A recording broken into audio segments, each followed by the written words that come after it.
What is up, ladies and genitals?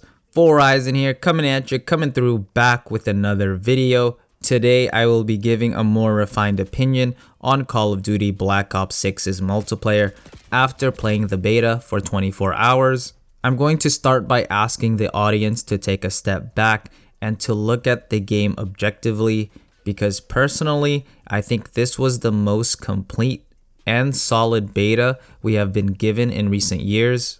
That being said, there is one thing that I really hate about Call of Duty in recent years, which are cheats and hackers. They are already in the beta, which is something I am concerned about. I will leave some footage I saw while scrolling on TikTok live with a person already promoting cheats. The player had walls and aimbot, which resulted to a 100+ kill game.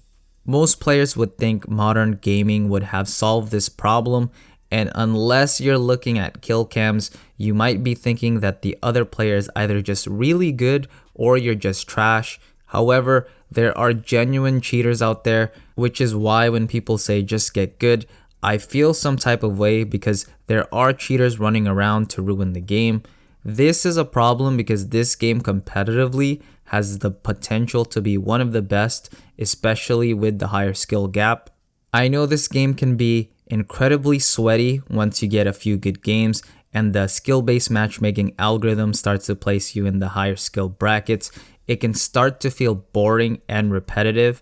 The algorithm feels like it wants everyone to have a 1 KD. I literally played multiple matches where everyone was around a 1 KD once the match ended.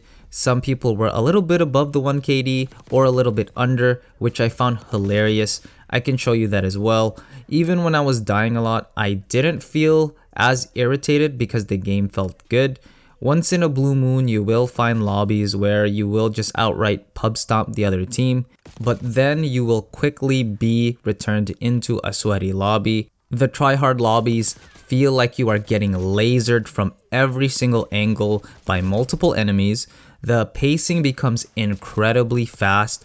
I notice I can kill multiple enemies, and before I can get a reload in, I run into what feels like the entire team. In the beginning, I thought I was playing an 8 versus 8 or 10 versus 10 just because of how fast the game's pacing was. It did not feel like a traditional 6v6. This could also be due to the small maps that are currently available. I like the current maps except for Derelict. Map voting has returned, and for the majority of the time, it felt like everyone just kept voting for the map Skyline. It's my favorite map so far, and I also want an R34 Skyline in real life, but I felt like I overplayed the map. I love how the maps have verticality, which changes the dynamic of matches. Spawns feel predictable, but I have seen some ridiculous squad spawns, which have me questioning reality. The sound in this game is inconsistent. Sometimes I can hear people through walls, accurately pinpointing their exact position, and other times I can't even hear someone full-blown tack sprinting right next to me. I think the sound is in a good spot, it just needs to be more consistent. That being said, I highly recommend you play with a good headset, because playing without it is a disadvantage in this game. Visibility in this game was kinda challenging for me, especially when a person would rock a skin with a darker color like black, gray, and even the opposite, which is white. The only time I felt comfortable spotting someone is if they had a bright neon color, or when they were highlighted in red when they were the HVT, because it is really easy to blend in with the map. The game's engine was smooth, but in my opinion it's not as smooth as Infinity Ward's engine. I believe that is the best engine. It's a little bit clunkier and arcadey feeling, but it's still pretty good. The guns also felt good. There are a few weapons that were clearly better than others. For example, the Jackal PDW or the AK-74U was very strong. I was beaming and getting beamed cross-mapped by a SMG.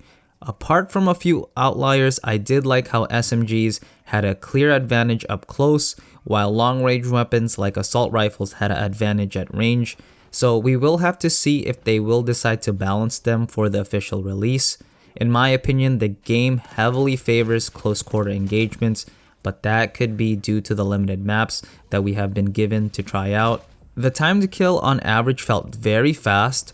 Looking at the time to kill though, it's about the same as Modern Warfare 3, even though it feels a lot faster. Explosives in the game felt very strong, flak jacket is a must, the frags and Semtexes felt impossible to survive without it. The perks felt relatively balanced. While the wildcards offered strong effects, you did have to sacrifice things to acquire the effects, which I liked. It offers more balance since you have to give something up. You won't be able to have every single perk effect to your advantage. I still would have preferred a pick 10 sort of system. Streaks felt good as well. Some of the streaks did feel quite long to acquire, like a UAV, which was interesting, while an attack helo felt overpowered for the amount of score necessary to acquire.